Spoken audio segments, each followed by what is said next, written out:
Good afternoon from me. I'm Chris Humphrey, the Executive Director of the EU-ASEAN Business Council. Welcome to this, our latest webinar on our ASEAN Road to Recovery series, looking at the future of travel. We are delighted this afternoon to have with us His Excellency Sandiaga Uno, the Minister for Tourism and Creative Economy from Indonesia, joining us live from Jakarta.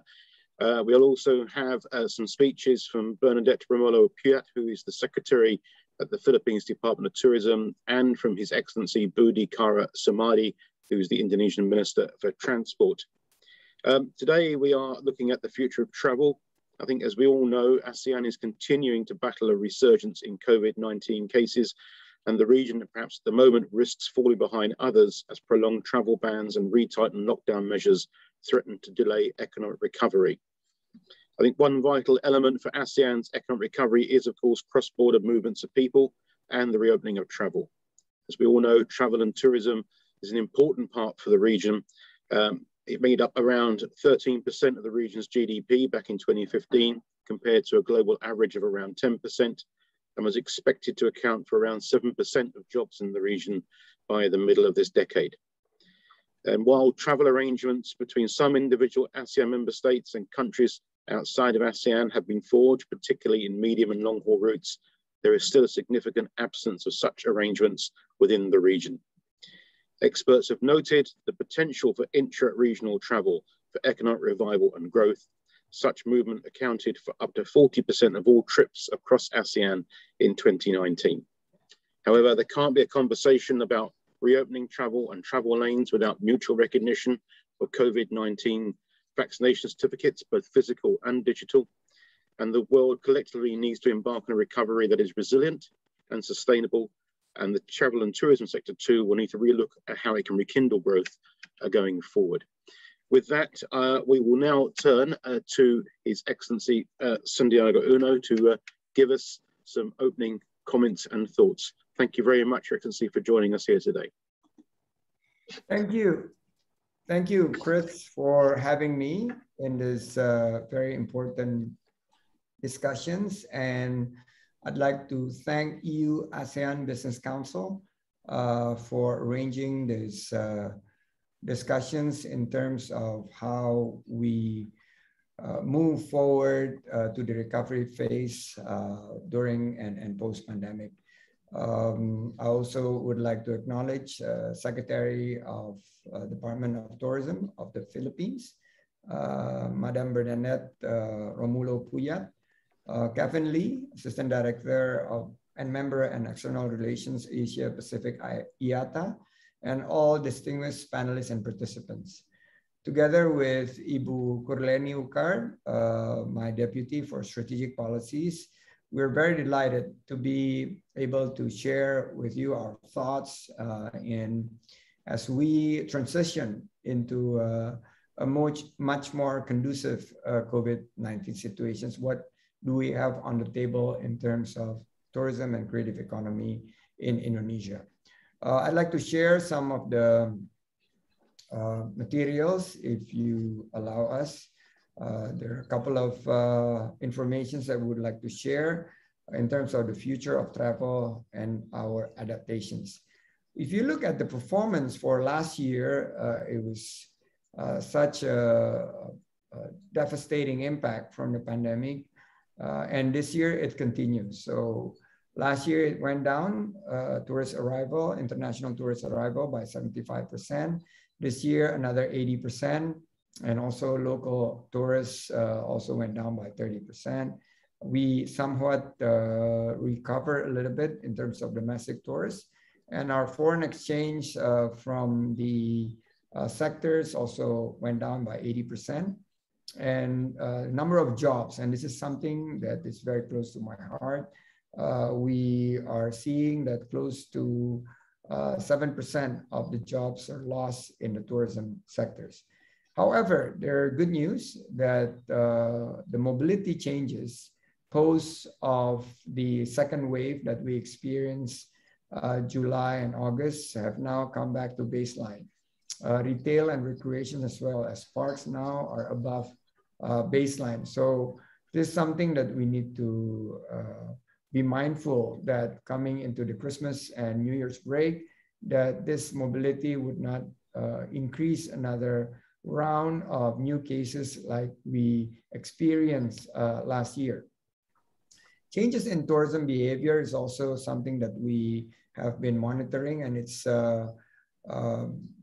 quite evident that it's younger in terms of the age group, and the travel method is more basically independent travelers or smaller in size and value, focusing on cleanliness, health, safety, and environmental sustainability. The attractions are more nature and culture. Amenity is basically very close to hygiene. More direct flights or even localized type of transportations are very much in demand, and promotions are more targeted and segmented. The trend continues this year as hygiene, low touch, less crowd, and low mobility that we are seeing as demand changes, and increase in direct connectivity.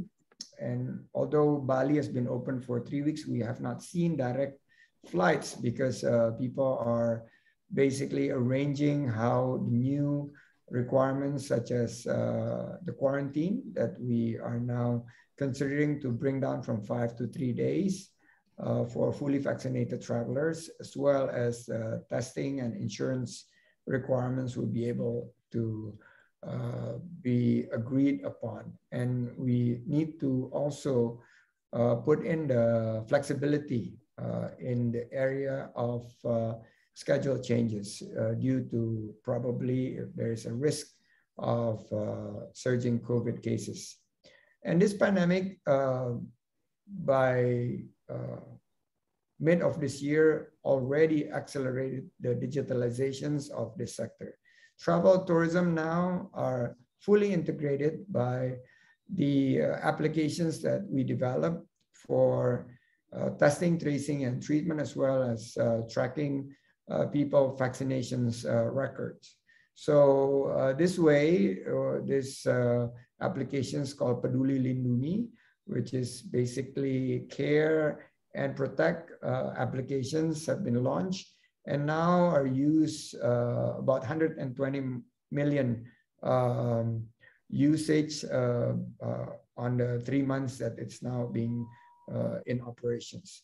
And the steps to recover are focusing on human capital. We're increasing the health protocol through reskilling and upskilling. Some of the tourism destinations are now revitalizing to make it more environmental sustainable and health protocol compliant. The resilience of the business and industry are now basically being supported by government through stimulus programs. And that actually also triggers products and service innovations in waiting for market and recovery expansions. We are also taking parts of vaccinations. So the tourism sectors are now also participating very quite in depth in terms of the vaccination drive. We are targeting 1 million workers in the sectors that have been vaccinated in the last 6 months. And then we are turning all the venues, tourist destinations, as well as creative economy centers to be complied with the certifications of cleanliness, health, safety, and environmental sustainability. In terms of reopening Bali, we just launched a new campaign of opening Bali campaign. Basically, it's time for Bali. And we are gradually, since October 14, 2021, are opening up for 19 countries, and we just recommended to add another 8 countries. So the priority continues to be COVID-19 situations. We believe that if the COVID numbers continue to be very conducive, and we're keeping our fingers crossed, we're now being able to handle cases now under 500 per day for a country in the size of 275 million. It's something that we need to focus on. we need to brace for the next wave as well as new variants of concerns. And this is something that we continue to remind ourselves not to let basically what happened in July and September re-emerging again before the end of the year. So I'd like to close this presentations by sharing a video that we are targeting in terms of how the health protocol in the I Do Care program and It's Time for Bali has been now targeting and segmenting the younger travelers as well as of the 19 countries. Please play the video.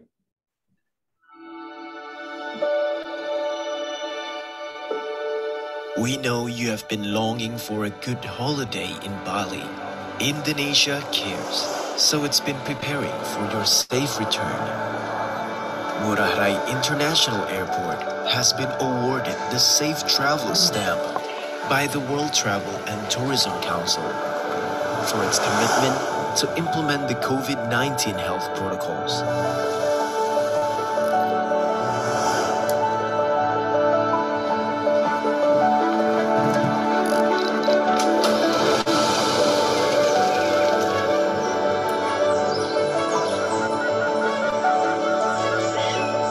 Today, almost 100% of the people working in Bali's tourism industry have received their second doses of a COVID-19 vaccine.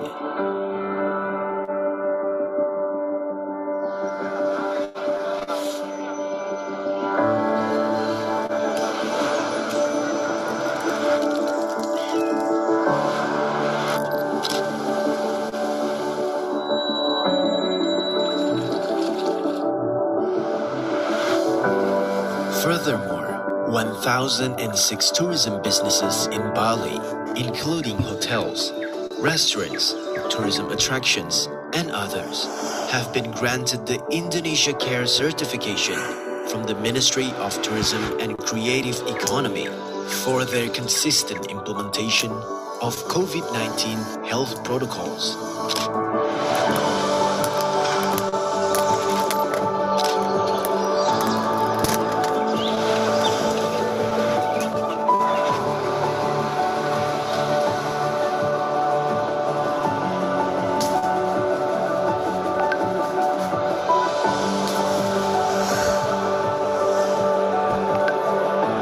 Indonesia cares about your convenience and well-being. And when the time comes, the island of the gods will be ready to welcome you with utmost warmth.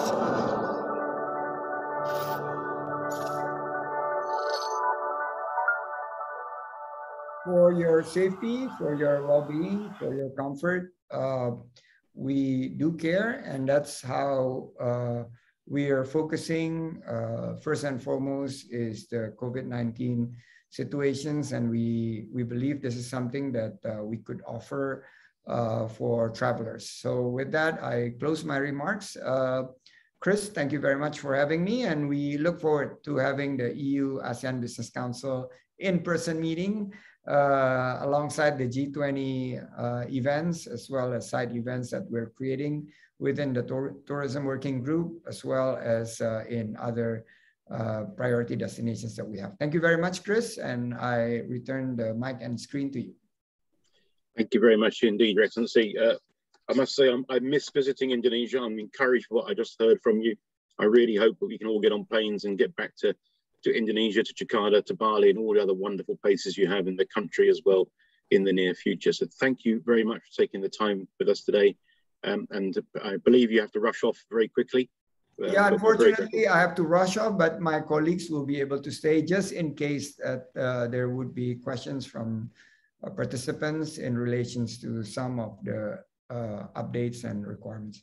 Thank you for always extending invitations to us, and look forward again to be working with EU-ASEAN Business Council. Okay, thank you very much indeed. Keep safe, keep well. Thank you.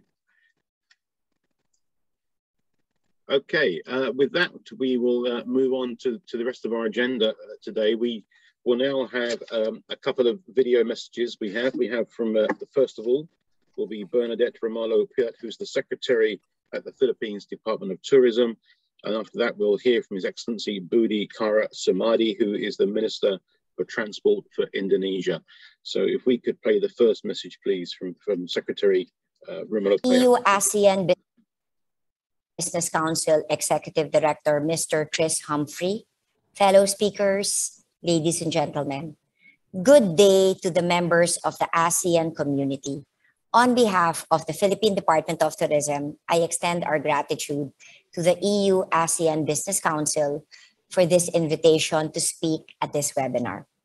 I hope that after today's discussion, we will be able to reach a greater understanding of ASEAN member states' plans for the resumption of travel and the ways we can support each other to spur recovery within the region.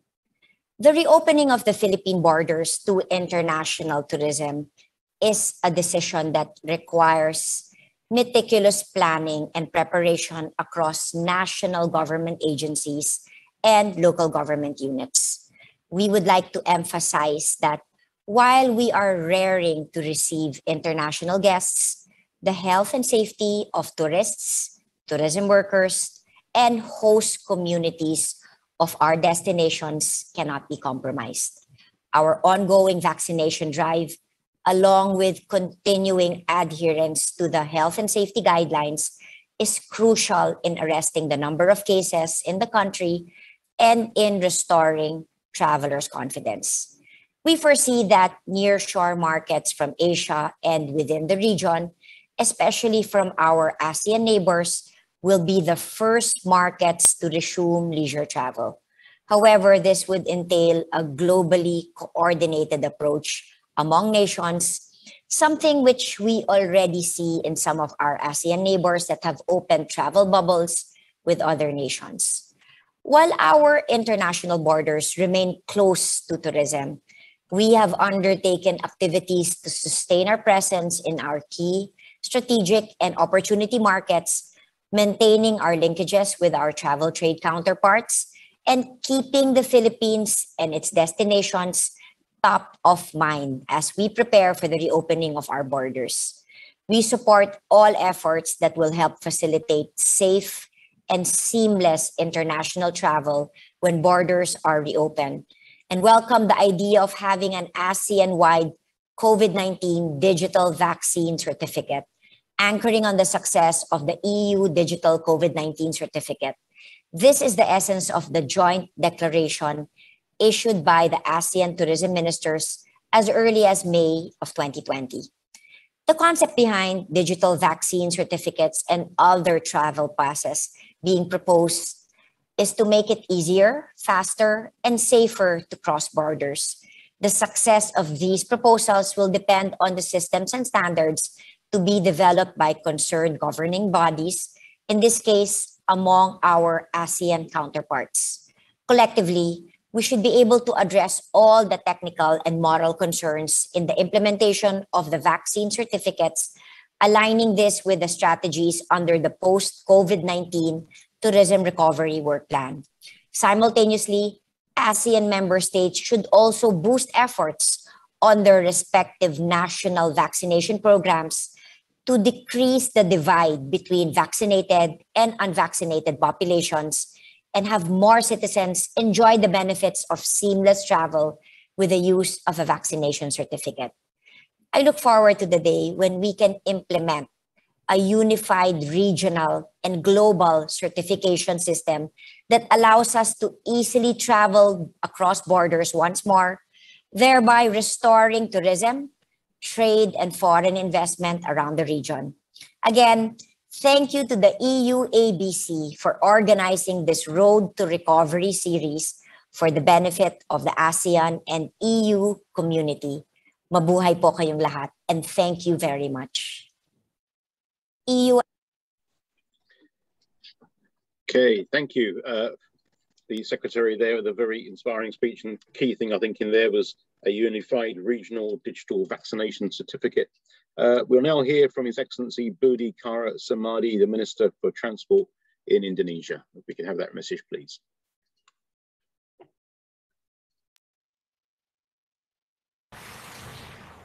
Good evening.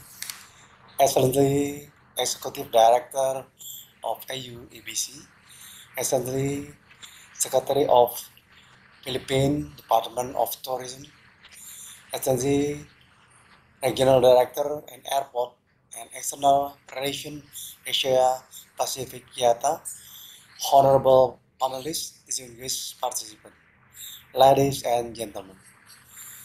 My high appreciation to the EU-ASEAN Business Council for the convening important webinar. Nothing too important of the resume intra-ASEAN travel. Transportation has a crucial part in providing access for people and communities in Asian and sustainable manner in order to build a healthy and safe connectivity. COVID-19 pandemic has posed one of the great challenges of our time, not only livelihood of the people, but also economy, the global economy, which has been suffering the most. Indonesia is keeping its high determination to continue the national development agenda for advance of the country as well as the welfare of the people, while being contingent and disciplined in the undertaking series and sustainable prevention measure to control the condition as well as minimize its impact on the society and economy.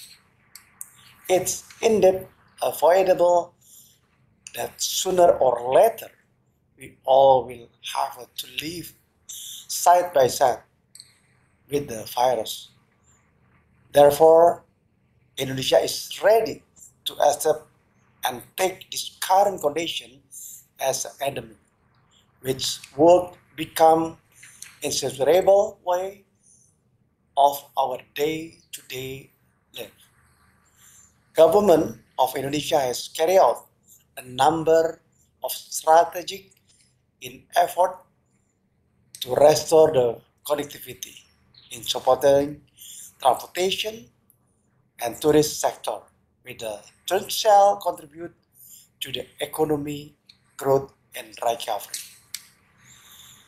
Currently, Indonesia started, beside Jakarta, limited travel schedule to Bali and Rio Island through airport and seaport with the implementation of strict restriction and requirement. For foreign travel, passengers are obligated to submit COVID test result and full vaccination certificate as mandatory requirement.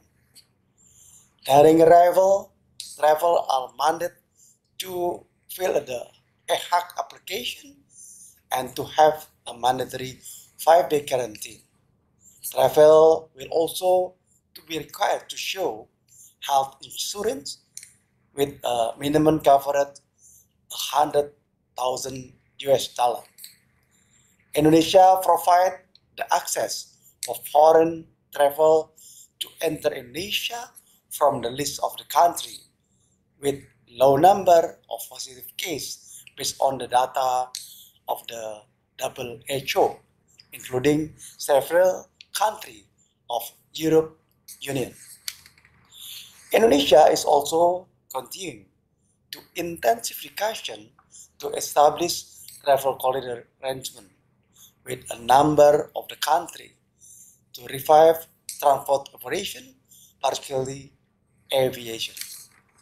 Some of operation and technical arrangement of this travel corridor, including the designing of the entry port, the establishment, temporary fast lane immigration process in pre-departure and post-arrival, and any other related special process including quarantine procedure.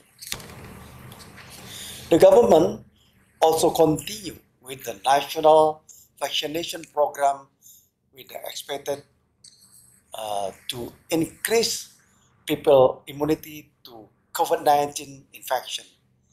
There are approximately more than 111 million people, or more than 40 of the target that have been vaccinated, that this number shall continue to increase as Indonesia upholds its commitment to fully vaccinate all Indonesian citizens.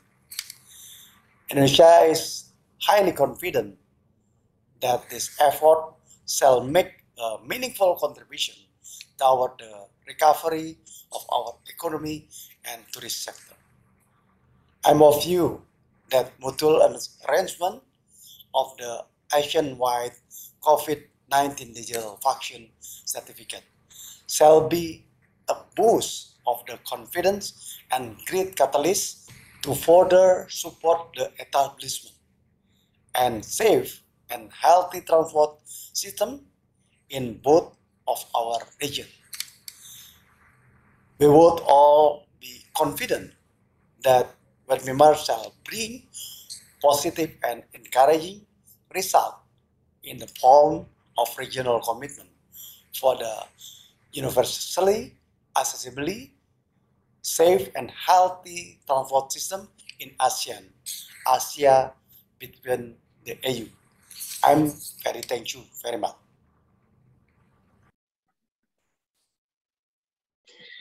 Thank you very much, Minister, for that contribution as well.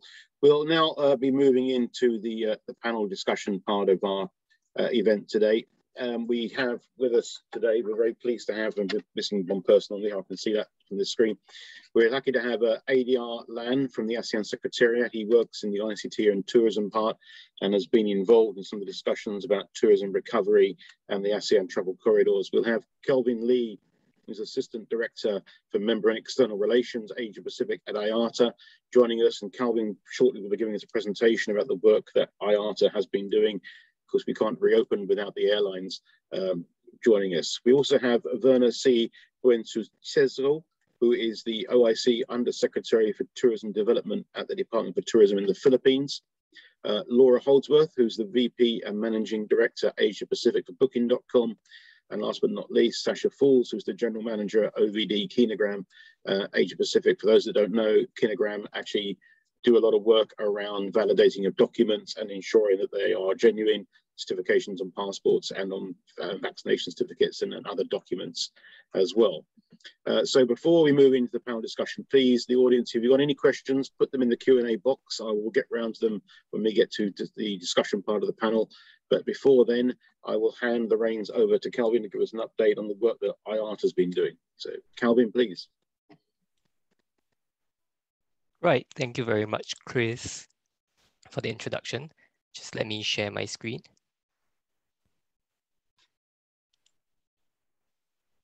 Right, just to confirm that you can see the screen. Yep, all great, good. Thank you.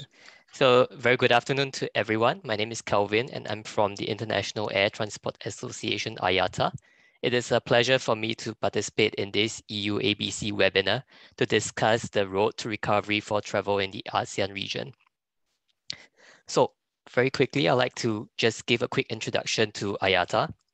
So Ayata, or the International Air Transport Association, we are the global trade association for the world's airlines, and we count some 290 passenger and cargo airlines as our members, and they represent around 83% of global air traffic. In terms of the business models that our airline members have, there is a mix, including about 65 that operate different business models from full service carriers. Our head office is located in Montreal, Canada, and our executive office of the Director General is in Geneva, which is in Switzerland. We have regional offices around the world, with the Asia Pacific office located in Singapore, where I'm based. Ayata's mission is to represent, lead, and serve the airline industry, and our vision is to work together to shape the future growth of a safe, secure, and sustainable air transport industry that connects and enriches our world. So in terms of the geographical reach of the Asia-Pacific region for Ayata, we look after countries from Japan to South Korea in the east India and Pakistan to the west, the ASEAN region in the middle, and Australia, New Zealand, and the Pacific Islands down south. And here is a quick geographical representation of the 45 member airlines that we have in the Asia-Pacific region. So let's start today's discussion by taking a look at some numbers to get a sense of the impact of COVID-19 on the airline industry. Back in 2019, we saw some 12 million passengers carried by more than 100,000 flights a day and close to about $18 billion worth of goods being moved. But by 2020, the passenger numbers have dropped to almost a third of 2019 levels, to below 5 million passengers a day. And the number of flights have been reduced by more than half to around 45,000 flights a day. Air cargo, however, remained resilient and was a small bright spot for the air transport industry, as we still saw around $16 billion worth of goods being moved around, just a slight drop from 2019.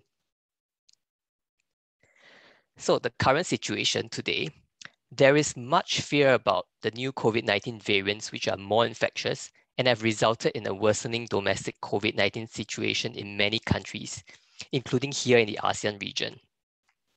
Vaccination continues to bring hope that things can return to normal soon, but the rollout has been slower than expected in some countries.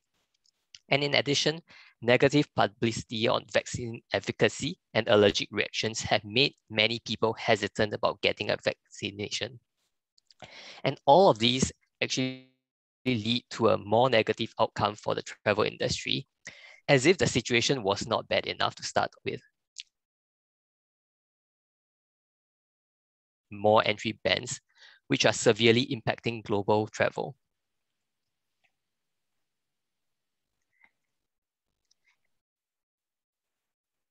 And one of the major causes of the failure to restart travel is the lack of harmonized border measures, restrictions, and procedures.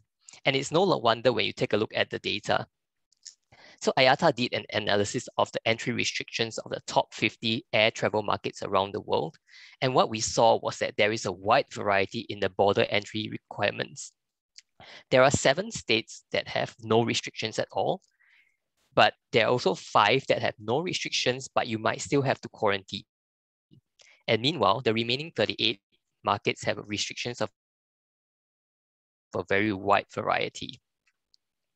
And the rules for testing are similarly confusing. So if we move clockwise from the top, our require pre-departure testing. And out of the remaining 46 countries that require pre-departure testing for all or some passengers, 24 of them only accept PCR tests, 13 allow some rapid antigen tests, and 3, while they allow antigen tests as a general rule, they still require PCR tests from certain groups of passengers. For example, if you have arrivals from high-risk countries. So you can just see how confusing these testing rules are. And this is why Ayata has developed an industry restart plan to support the restart of travel. So the plan is made up of 5 pillars to address the different issues that airlines might face in restarting travel, ranging from looking at aircraft operations and capacity versus demand, as you can see on the first pillar in blue on the left, to restoring consumer confidence and ensuring that airlines remain financially sustainable, which is on the right of the screen. But for the ASEAN region, the current focus is really on the red and green pillars in the middle. So first, we want to take a look at the safe reopening of borders by encouraging governments to consider roadmaps to help them achieve this goal of safe reopening. And then once the borders are reopened, then to look at the third pillar, which is in green, on how we can keep these borders open by having travel requirements that are simplified, inexpensive, consistent, and also stable such that they are not consistently changing. So I think the remarks from the 3 excellencies earlier actually referred to some of these common goals that all of us are trying to achieve in the region. So to go into a bit more detail about Ayata's advocacy for the safe reopening of borders, we have been engaging authorities, including in the ASEAN region, on 4 key areas.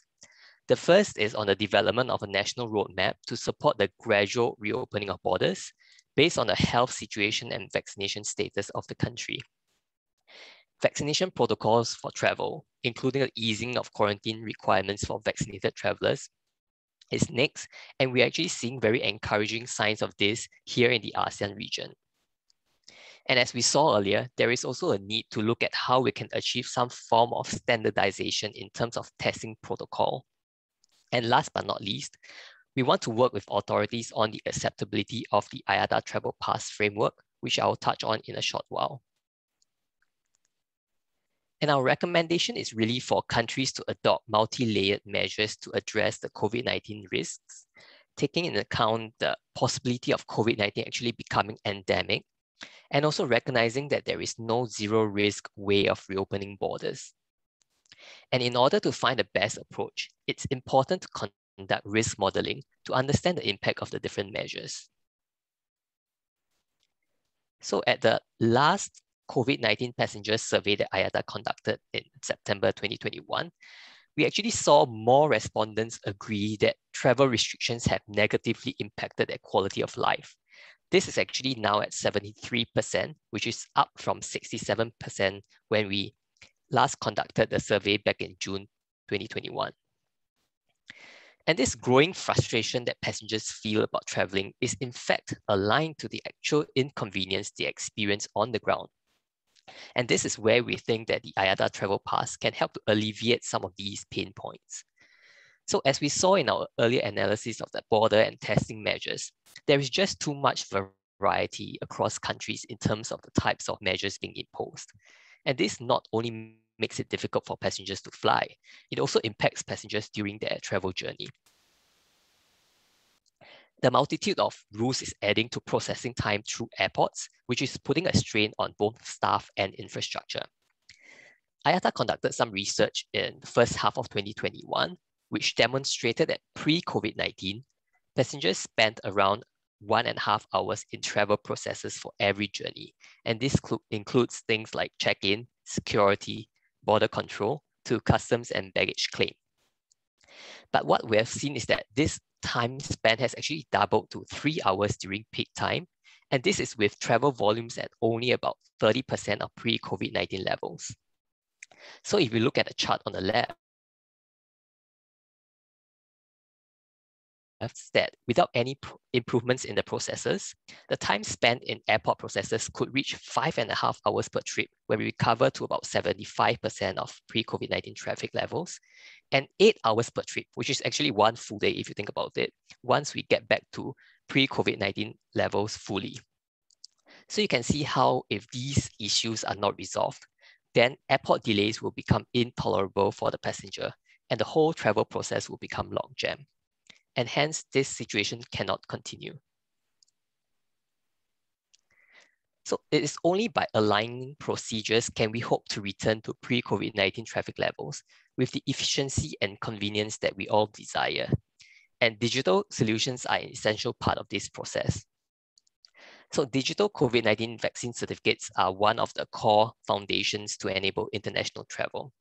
So for example, the EU Digital COVID Certificate, EU-DCC, was developed in record time and implemented across 27 EU states.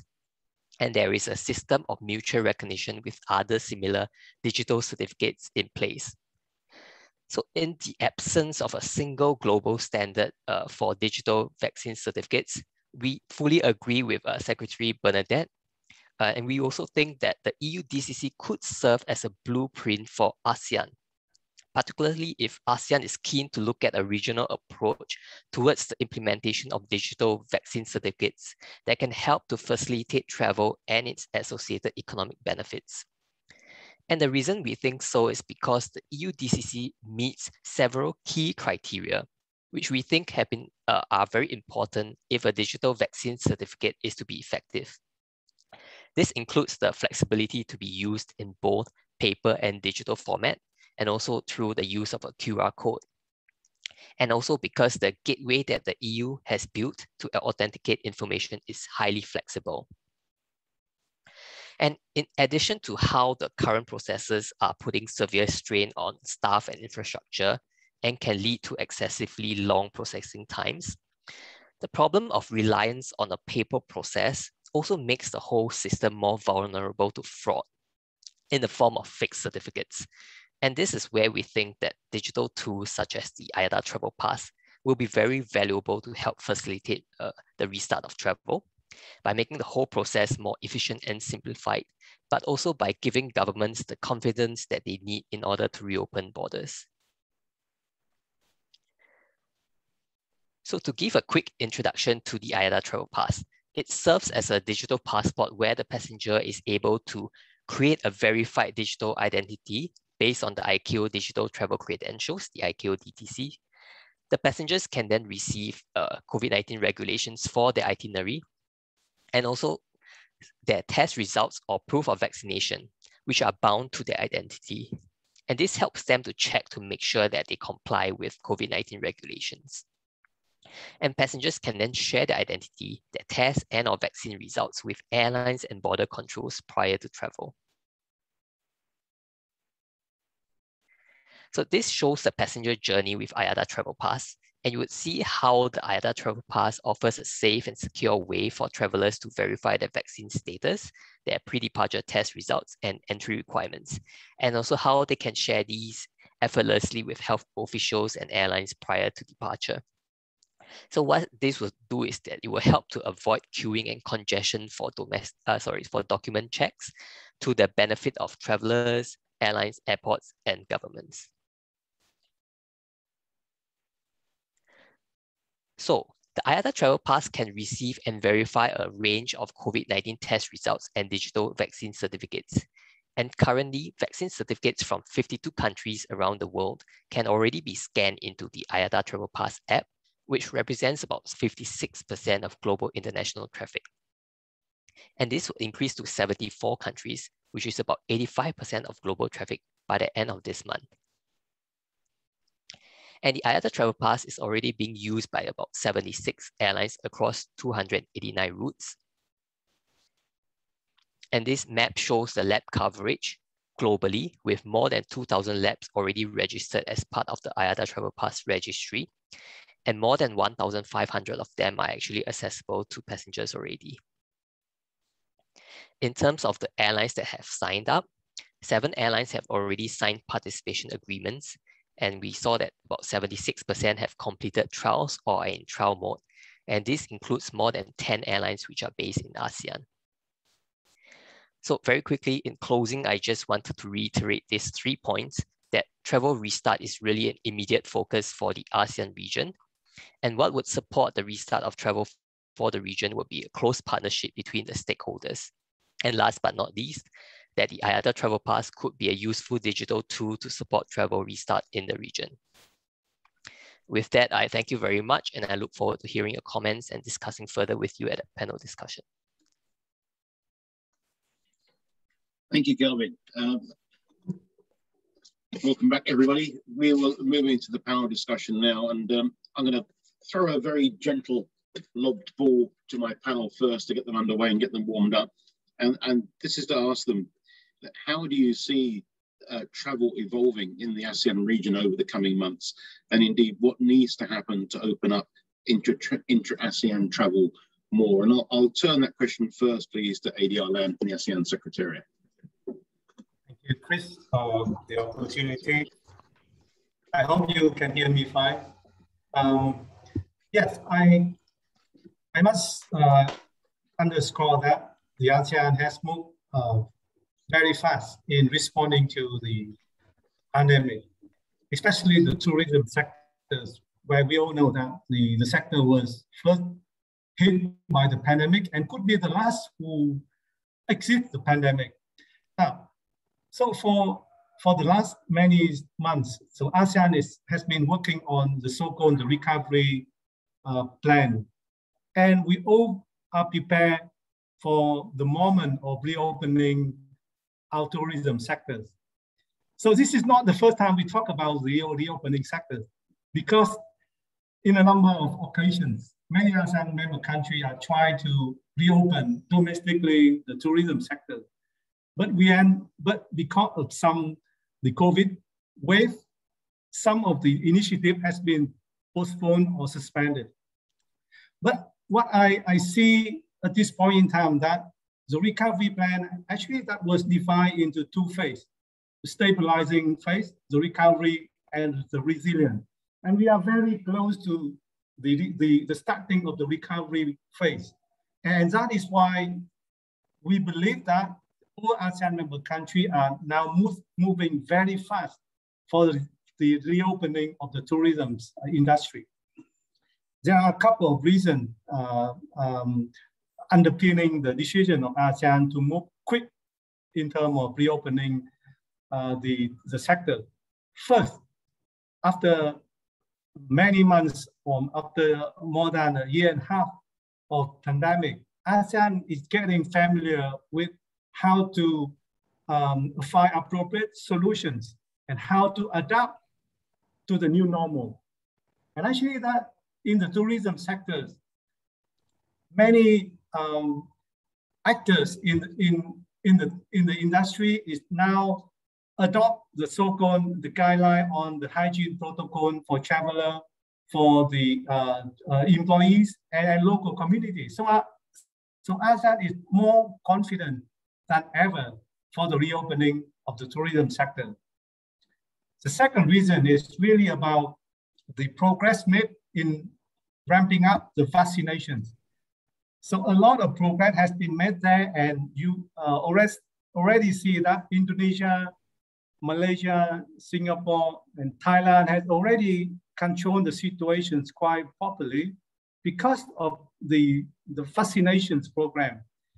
And most ASEAN member countries have adopted the vaccinations as the requirement for the traveler to come into their economy or into their country. So that actually the ASEAN is moving toward a coherent protocol for the reopenings. And lastly, that ASEAN is now moving very quick in terms of adopting or leveraging the digital technology and take a resilience measure that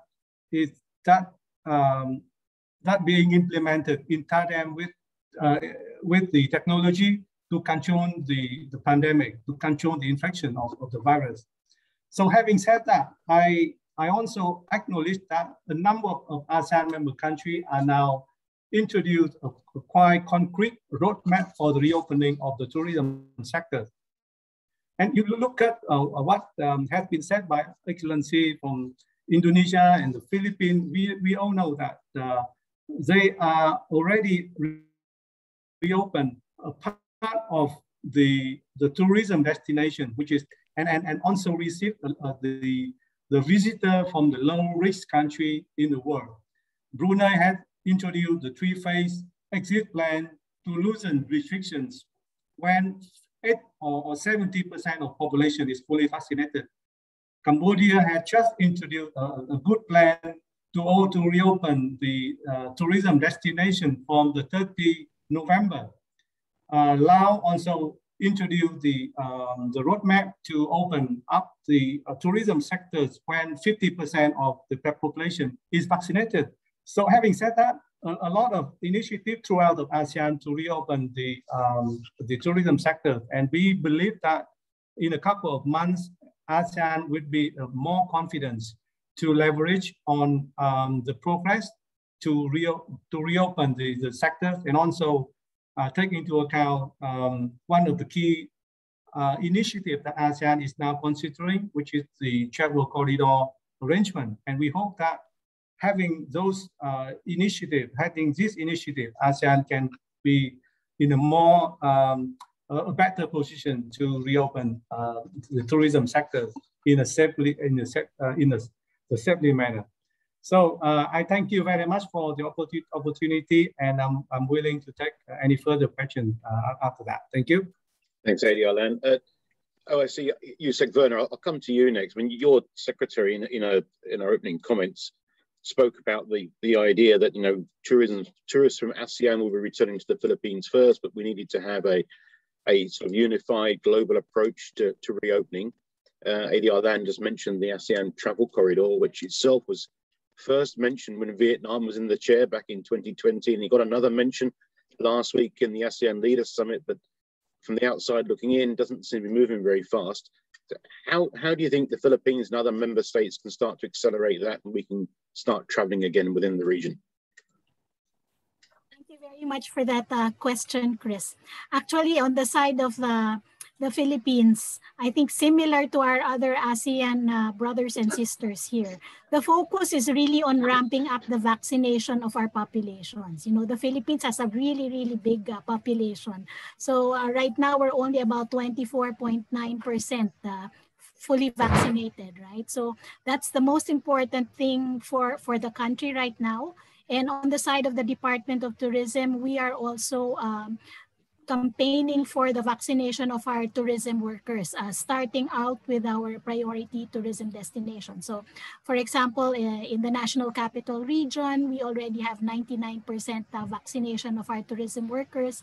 For Boracay, it's 90%. For Baguio, it's 99%. So we're starting this so that we will already be prepared to open up once the borders reopen. Now, of course, on the side of vaccine passports and certifications, this has been mentioned earlier, we're also completing the operationalization of our own Philippine vaccine certificate, which is handled by the Department of Information and Communications Technology. We have what we call the VaxCert PH.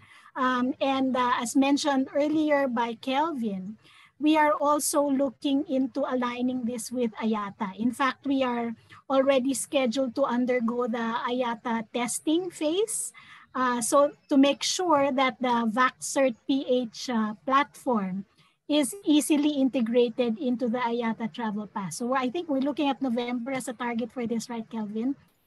And then aside from that, of course, the Philippines also did its own self-assessment of our VaxCert Philippines pass system to make it also compliant with the EU digital COVID certificate. So this will allow us eventually to be able to open up more efficiently to other countries so that we have mutual recognition through these particular platforms. On the quarantine side, I know our counterpart also earlier mentioned that quarantine is also an issue right now, and looking at the protocols that have been approved by our interagency task force, we also see that we're now starting to shorten the quarantine requirements and testing procedures for inbound passengers.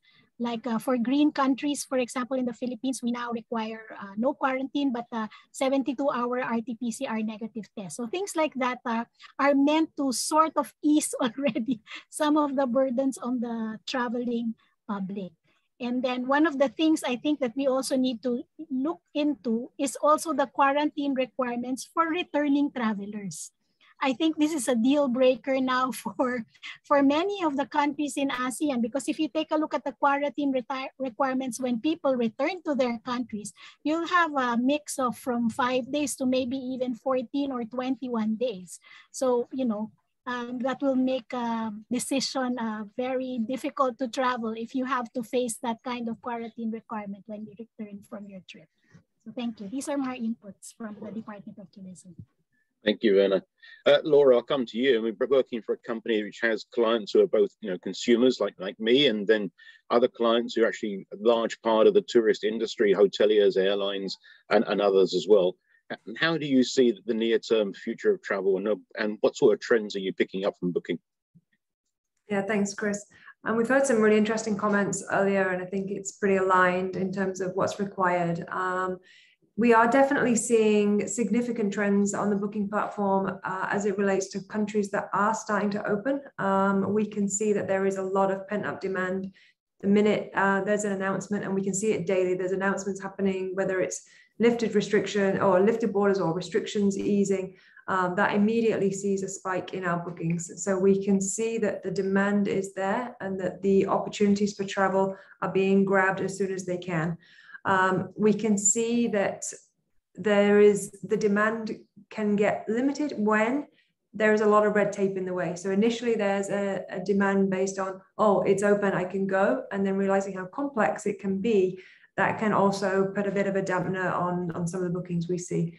So I think from my view, definitely vaccines within the country are critical. We want to make sure that the health is protected of the destinations that we want to travel to. That should definitely be number one. But then as we look to get the numbers, and has been shared, we're seeing high vaccination rates in some countries, some less so. But as the vaccination rate is higher, then we should be looking at seeing vaccinated travelers welcomed. And I think that's also been consistent, and it's been talked about earlier as well, that the vaccination to even travel has become a requirement of most countries. And I think that is also critical. It puts a much lesser burden on the countries that we travel to in the event that we're unlucky to catch COVID. But I think also we're talking about testing, and Kelvin talked a lot also about the burden of the impact of all of the restrictions once you can travel. So now I know, for example, I can go to Thailand. I can now make my booking and I can go, but there are still so many different forms I need to complete. I'm getting confused as a traveler. We need to find a way to simplify that, and also to trust in the vaccine and the test. If we're saying you need to be vaccinated and we're saying you need to be tested, that almost should be enough. We need to now come back to Kelvin's point, and everybody's discussed it, around the proof of the vaccination and what does that standard look like. And I'm excited to see the Ayata travel pass potentially become a global standard. I was in Europe and I've seen how the European Union is working together and to allow free flow of travel around Europe. So I think that is also critical if we can find a standardization. But I do believe that if we can find the common platform to validate, then we should trust in the vaccines and we should trust in the tests, and therefore reduce the need, if any, for quarantines. Very good point. And we're facing this ourselves. We're planning some business trips to Brussels, and at the moment it's a bit of a nightmare to navigate the different systems involved and the different tests involved.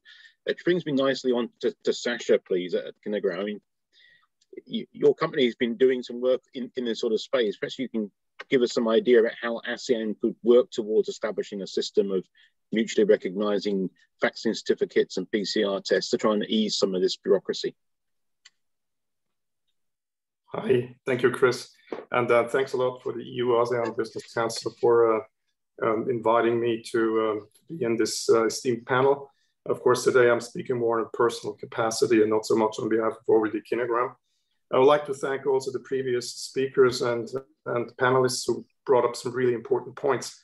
And, traditionally our company has been very active in authenticating travel documents. For example, most passports in the world are secured with a kinagram. And you can actually compare the current situation a little bit with what's happening with a passport. If I may explain that you're basically talking about the triangle. In the center is basically the holder of a passport, or in this case, the holder of a vaccine or test certificate or a certificate of recovery. But then you have this fundamental problem that the issuer of that certificate or of a passport is in one country, but the verifier, that's the third corner of the triangle, the verifier is in another country. And that creates some fundamental challenges, which countries are currently trying to overcome globally, regionally, and nationally. Because if you think about it, and I'm trying to make here an analogy with something most of you know, which is a passport, it is every state that determines how you apply for a passport. And it's probably going to be every state, since it's a national prerogative in terms of safety, to determine how you can obtain a certificate of vaccination or a test or whatever. And then with that, you establish, for example, a passport and you can travel to the other country, and that other country is capable of verifying whether the passport is authentic and the competent authority has actually issued the passport. So this is why we have the International Civil Aviation Organization, ICAO, or this is why we have Interpol, who maintains a database of lost and stolen passports, so that if someone revokes the passport, and that's a very interesting point, how can you revoke a certificate and how does everyone in the system know about it? And most people, and I always share this because most people don't know about it, when the Chicago Convention was first negotiated, that was in 1944, before the United Nations. When that convention, which created ICAO, was negotiated, you had, at that time, mostly men in their 40s and 50s negotiating that agreement. And guess what? you take 1944, minus 20 years, those were people who experienced the last big pandemic in the 1920s, right, plus minus. And they were pretty smart. They actually came up and said, hey, wait a minute, if we liberalize air traffic across the world, could this trigger some, sped up epidemic, pandemic, if the next thing comes up? And they came up with Article 14. Article 14 negotiated in 1944, which basically is about the prevention of the spread of communicable diseases in cooperation later then with the World Health Organization. And people could actually ask right now, have we all done our homework in the past decades? Because ideally what we should have done is constantly adjusted our procedures in terms of how we can facilitate safe travel across the world based on the technology that is available at the time. And I would tend to say that we may have missed that, just as we have missed the preparation of a next pandemic in general, which many people, not just me, are saying. So, but coming to ASEAN now, I think you can see some really interesting dynamics now, before the holiday season, some countries quickly opening up because they know, looking at, the pattern of travel, you're not maybe so interested in your neighboring country traveling to you, because if numbers have to be limited by definition, who are you going to be targeting as a tourism industry? You're going to be targeting people who stay long and who spend a lot. And also you're going to be trying to link up with countries that you trade with very much. And trade intra-ASEAN is growing, intra-ASEAN travel as well, but a lot of the members of ASEAN still have very, very important links with countries like the United States, the European Union, Canada, China, and so on. So anything which is from inside ASEAN to outside will probably develop a bit faster. That's what I think. But you will hopefully see the emergence of what was announced as the ASEAN Travel Corridor Arrangement Framework. And I think it's probably called a framework because, the conditions that these countries have to meet in order to have access to one another depend on a lot of things which are at the moment not very equally distributed, such as what was just mentioned by others, the level of vaccination. It goes anything from currently 8% to, like above 80% in some member states. So we will need some time to get there, but I'm hopeful also from a business travel perspective that we are going to be getting there soon. Always keeping in mind that the pandemic is a moving target. It can evolve to the worse or to the better. Thank you, Chris. Thanks, Sasha. Kelvin, from your point of view, you talked about the Ayata travel pass, which seems to me to be a fantastic idea. But why is take-up so slow, and why is it taking so long to get it rolled out? If we can have a system which is universal, other countries plug into it, or something like the EU's DCC as well, can't we just get this thing up and running much faster? Right. Thank you, Chris. I think that's a good point, and that's something that everybody hopes for, a big bang. But I think to look at it from a more pragmatic approach, you'd see that countries in ASEAN are actually opening up pair by pair. So there are bilateral agreements, or they are looking at specific destinations where they feel comfortable enough to open up. So this is why I would see the rollout has been slightly slower here in the region. I think Laura mentioned about how Europe has already opened up. And the problem is that I think we had the second wave of the COVID-19, the Delta variant. So that has definitely moved things a bit slower. But if you compare how the opening has been in October versus what we saw in September, there has been tremendous progress already in terms of travel lanes being open around the region. So that's one. And to talk about how Ayata Travel Pass, it's that we actually need both sides of, so because most people travel two ways as a return trip unless you're moving somewhere permanently. So for example, Singapore has already accepted the Ayata Travel Pass in May 2021, but none of the other ASEAN countries have done so. And of course, we are hopeful that Philippines can integrate this into their vaccination certificate platform. So once you have two sides accepting the Ayata Travel Pass, that's when it brings real convenience and simplifies the entire travel journey for the passenger, because he or she will know that for the entire journey, he or she will be able to use the Ayata Travel Pass to present the credentials that need for the travel journey. So I think that's really what we need to see now. More and more countries bring about this acceptance of the Ayata Travel Pass, because most of the airlines in the ASEAN region have already either completed their trials or are already undergoing trials on how their passengers can use the Ayata travel pass. Okay, thank you. We heard several of the ministers earlier at the top end talking about confidence. Need to have confidence that we can travel safely. We need confidence that where we're going to, we're not going to get infected at the same time. We need to have confidence, I think, actually in the ability of tourist places to be able to accept us and give us confidence that we're going to be safe when we're there as well. Which brings me on another question. I know that Adi Arlan and his team have been working on tourism recovery stuff across the region. I know the Philippines has as well. So perhaps I'll ask Adi Arlan and Werner to comment first, and I'll come to Laura. Can you just explain more about how you're going to start instilling confidence in travellers? So when borders can reopen, hopefully we can start moving. How are you going to get the confidence back into people that it's safe to travel and safe to go and enjoy themselves? I think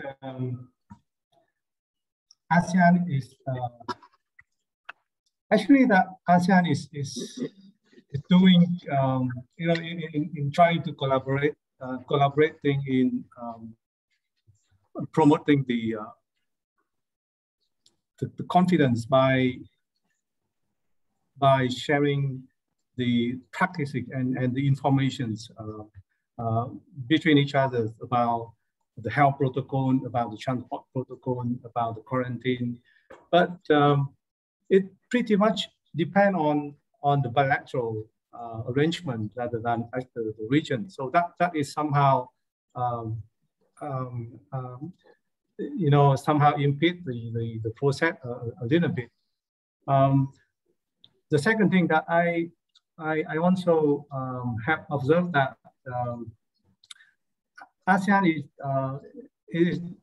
is now preparing for the reopenings simply based on their own framework of risk assessment, which is truly different from each other. So it really depends on each ASEAN member country to assess the risks from the others, from the other countries. So we don't really have a common framework to promote that kind of some sort of common risk assessment. So that is why it makes things simply unpredictable. And the last one, I think, which is really, I need to emphasize about the digital certificate, which is really the key to unlock potential of reopening. And for ASEAN, the lack, one of the missing elements for promoting the intra-ASEAN connectivity is that we don't have a common standard for exchange of the information and certificate and so on. And even within the ASEAN travel corridor arrangements, this is still being the building agenda for ASEAN to work on in a couple of months. So, and it takes time. Actually, it also delay a lot of the process because we don't have that kind of a common understanding. So that could be the first assignment for ASEAN at this point in time, is to come up with a common digital platform. And I do appreciate the contribution by Ayata Travel Pass, which is really, we already engaged Ayata in our very first discussion, but unfortunately that because of many reasons, some of ASEAN may need some more time to consider. But now is the right time to bring it back and to consider to promote the intra-ASEAN travel within the region.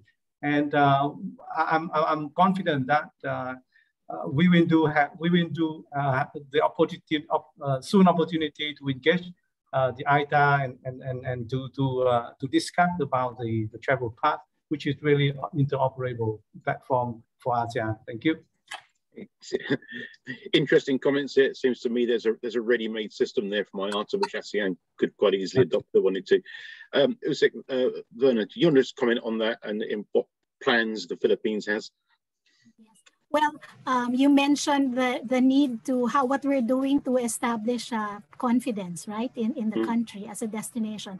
One of the things, of course, health and safety is a very important concern now for travelers.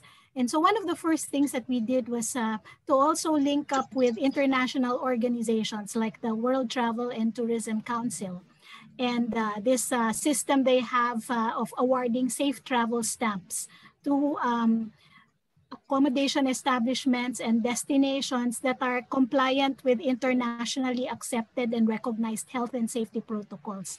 So right now, on the side of the Department of Tourism, we already have 3 destinations, Boracay, Baguio, and Ilocos Norte, that are part of the system, and about 218 accommodation establishments that have been awarded these safe travel stamps. So that's one thing that we're doing to ensure that there's confidence when people get to travel here. Of course, on our own, we also have our own system for identifying safety seals, working now with local government units and other service providers in the travel and tourism industry. So this will also ensure that they are in keeping with recognized health and safety protocols. On the marketing side, of course, the Department of Tourism launched a More Fun Awaits campaign. As you know, our campaign is It's More Fun in the Philippines, but while we're waiting, we're doing a More Fun Awaits campaign to be able to disseminate information about what the country has been doing to prepare for tourism. So that's one. And another thing I'd like to mention is, of course, we're also preparing for the organization of some international events. And one of these is the World Travel and Tourism Council Global Summit, which we are set to host in March 14 to 16 next year. I think this will give a good signal that the Philippines is already ready to open up to international travelers, because we're going to be hosting this international summit and we're expecting international delegates to be coming into the country. Thank you, Verna. Laura, I'll come to you. So assuming we can travel and assuming perhaps ASEAN can sort out some common standards amongst themselves, how do we ensure that any recovery is itself sustainable in terms of the numbers of people, but also that tourism becomes sustainable going forward as well? Where COP26 is happening now. We're all traveling, and we need to make sure that we're traveling in a cleaner, greener way, and the tourism sector needs to do the same. So what sort of future do you see in that sort of side of life? Yeah, thanks, Chris. I think it's critical, and we've seen Booking.com did a survey earlier in the year, a sustainability survey, and we saw an overwhelming majority, over 80%, said that they see it as vital to travel sustainably in the future. And almost 2/3 said that the pandemic has changed their thinking around sustainable travel. So I think it's interesting to see that the demand is changing, the shifting in mind share towards sustainable travel is incredible to see. And I've wondered about what the reason is for that. Like, is it that people are aware now because the air potentially is cleaner, or the climate has had a positive impact from the lack of travel, or is it because our travelers, when they have been traveling, it's been a lot closer to home, and they see and feel the impact much more when they're traveling domestically than when traditionally they may have been traveling further afield? And I don't know the answer to that, but I do think that it's an interesting view that mind share has shifted very significantly towards a demand for sustainable travel. So to compensate for that, there has to be a supply to meet that demand. And so we at Booking.com are working very closely with our accommodation partners to enable them to start their journey. We know some of our accommodation partners are very far down the line with a full ecosystem. And as we look at sustainability, we look across waste, water, energy, but also local environments, local communities. And so some of our accommodation partners are very far along the way, and others are just getting started or don't know where to start. So we view our role as a leading travel company to really enable, support, and guide our accommodation partners to know what the consumers are looking for and how they can have the most positive impact on their environments, on their consumers, and on their communities. So we provide educational opportunities, handbooks, guidebooks. We're also providing a system where they can acknowledge what they're doing, and we can put that on the front end as well, because it is a desire for our travelers to look and search for these type of properties. And we're hoping through this, we create a virtuous circle where the properties know what to do, the demand is there, and in the end, everybody increases their knowledge, their awareness, and their impact on the environment. So we're seeing a lot of positive movement in that direction. Excellent, great. Sasha, you wanted to make a comment? Yes, thank you, Chris. And I absolutely agree with Werner that the It's More Fun in the Philippines campaign is very present. It'll be even more interesting to hear more about the corridor arrangement framework. And I agree with Laura that travel patterns are going to change. People are going to travel differently, both for business and for tourism. I could imagine that some people will be ready to spend slightly, if not significantly more per trip, because they may say, look, I may travel less often internationally, especially for tourism, but when I do, I'm actually ready to give some thought around sustainability, maybe paying something extra to see some additional certification around sustainability, because these two topics kind of merge. And just to share with you, and wearing a Swiss hat here, just one other dimension. If you look at this region, I mean, we're really, including in Singapore, governments have been spending a lot of money and piling up debt. At the same time, they're going to be looking at decreasing revenues in the coming years. Corporate profits will be usually taxed, but there are maybe a lot of losses at the moment. So you have a situation of decreasing revenues, increased spending. And that's why I was thinking about a particular solution that I know of, which originates also from a Swiss company called Travisory, who successfully put in place a system in the Seychelles. To share with you, the Seychelles are back to pre-COVID-19 travel and tourism as we speak in October, actually. And it was all facilitated by a system which basically encompasses everything from the point where you book your trip and you feed in your certificates, and your passport information, your biometrics, and then they use machine learning, artificial intelligence to manage the entire travel experience seamlessly, securely, and safely, including the way back.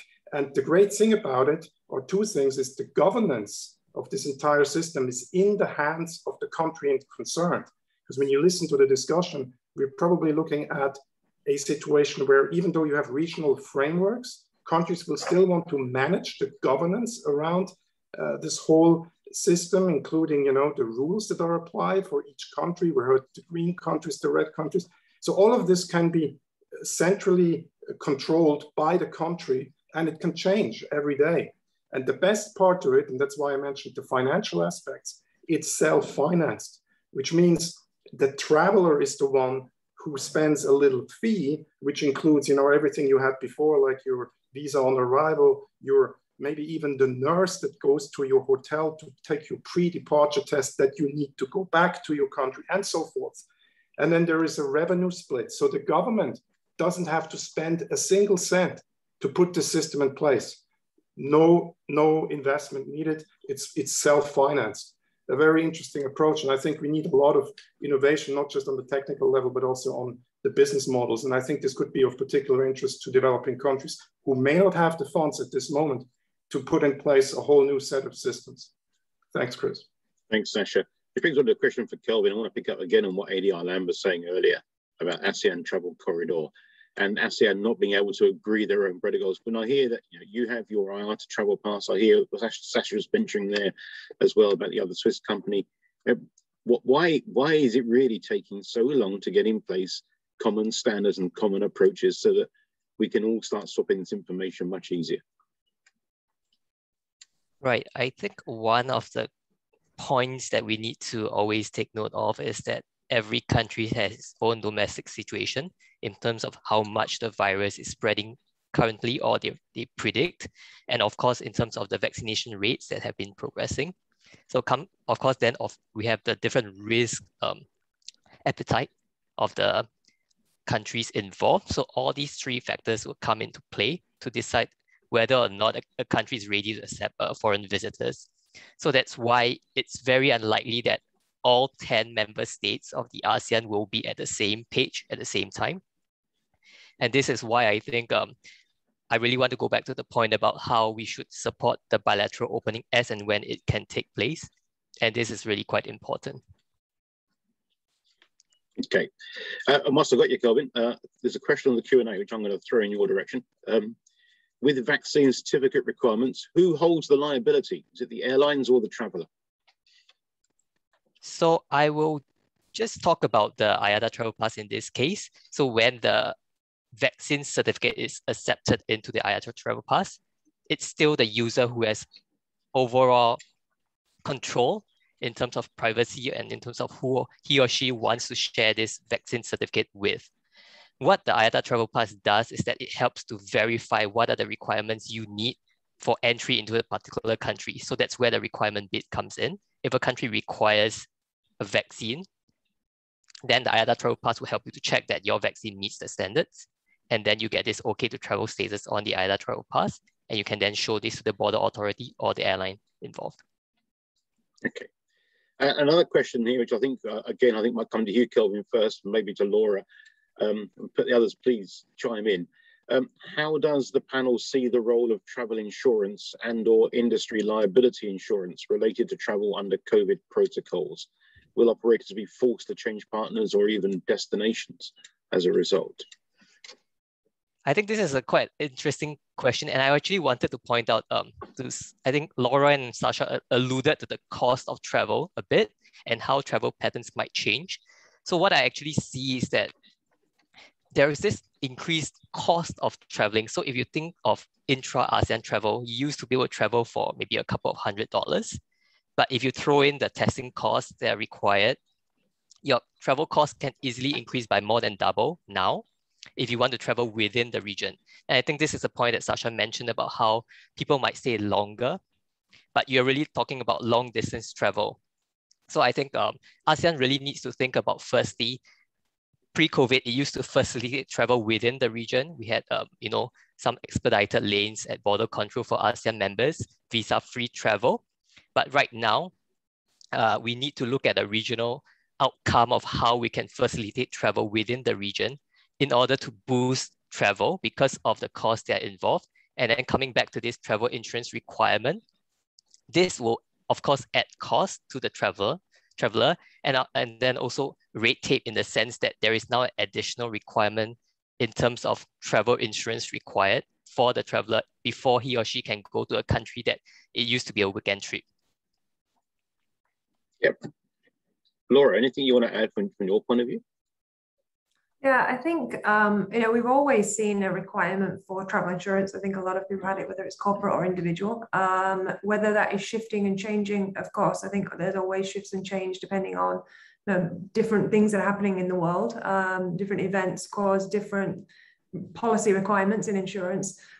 We have seen booking a requirement for an increased confidence through insurance. And in fact, we launched an insurance product in a number of countries that people can use when booking because they want to have the confidence to either change or have the flexibility around the flights or their accommodation bookings. So we're seeing insurance requirement from that side. And I think certainly there will be a continued need for it. And obviously it will shift based on what is happening, depending on where people are traveling. So yeah, I think we will continue to see it. Okay, thank you. Great, I'm going to ask you all one last question. Give me some final thoughts before we close out today. We've seen some opening up for some ASEAN member states. I think I can go to Thailand now without quarantine going in, but I have to quarantine coming back into Singapore, which makes it a rather pointless arrangement at the moment. We've seen Singapore opening up with a number of markets after some careful and extensive modelling. That's what they say here anyway. Perhaps you can all just give me a minute each, please, on where you see the near-term future and when you think we're going to be able to be travelling again anywhere like we used to pre-COVID. So near-term future, between now and the end of the year, your prediction, and then what you think is going to happen perhaps by the end of next year as well. We'll start with Werner, please, on this. Murray, you're on mute still.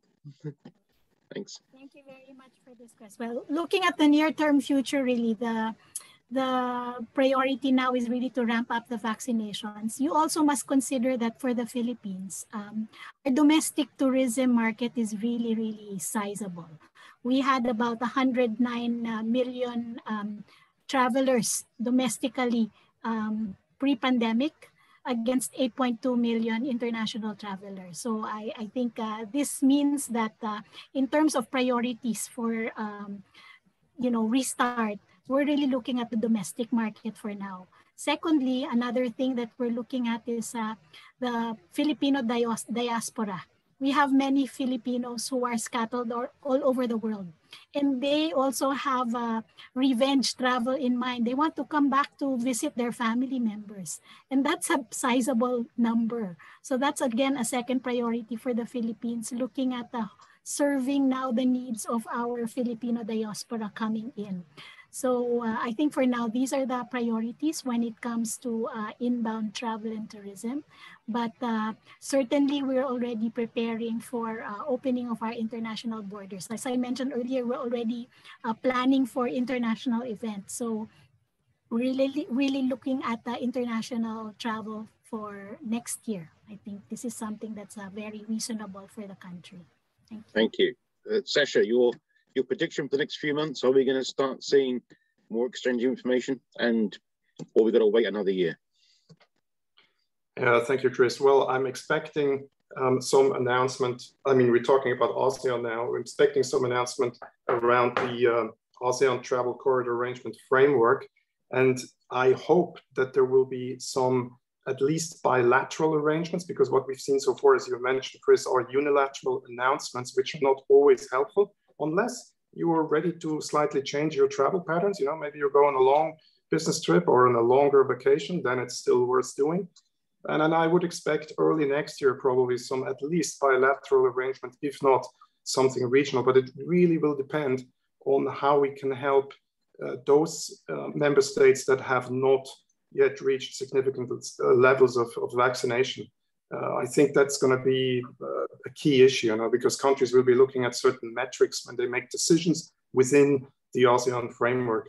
And then back to pre-COVID-19 levels, I think the current consensus is going somewhere around 2024, but this is always dependent on the scenarios, which, by the way, Tom Frieden, the former director of the CDC in the US, has outlined how these scenarios play out. So we'll have to see how the pandemic moves forward. Thank you. Laura, from a booking.com point of view, how do you see the next few months and then into next year? Yeah, I mean, I agree with what has been said so far. I think we will continue to see domestic demand as we see countries lift their own restrictions. So whether it's interstate travel, we're seeing big spikes in bookings.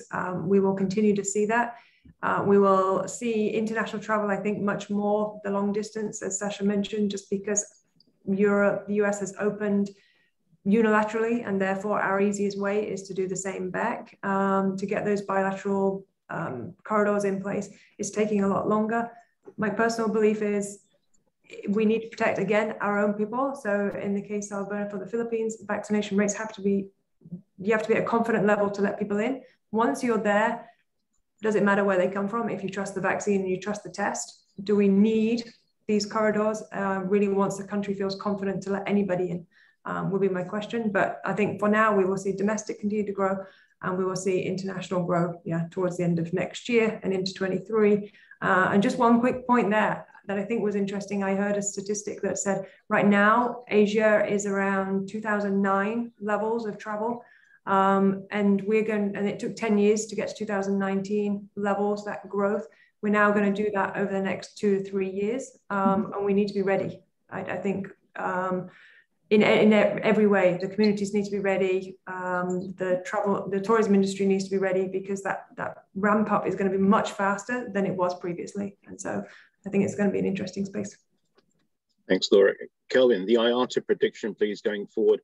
And perhaps pick up on Laura's point there, which is also in your slide deck, about processing times at airports. How are we going to make sure we can get through them quickly? Right, thank you. So I think airlines are always ready to bring their planes back from the desert and dust them off to fly people to where they want to go. But really, as we have seen in the Americas and Europe, domestic travel, and also in China, domestic travel has really picked up, and you see that people are really eager to travel again. So definitely that would be one piece. But what I expect for ASEAN and also the Asia Pacific region in the coming year is that isolated spots around each country should be opening up to foreign travelers, international travel. So that's something that I'm hopeful about. And to your point about how we can actually help to keep processing time more sane, and also to make sure that there's no strain on infrastructure, that's really where we need standardization in terms of acceptance of vaccine certificates. So that's something that we hope that, you know, the ASEAN travel corridor can consider. Firstly, something in the form of the EU DCC framework, and of course, digital tools like the Ayata Travel Pass, we will definitely help to streamline this process for everyone. Thanks.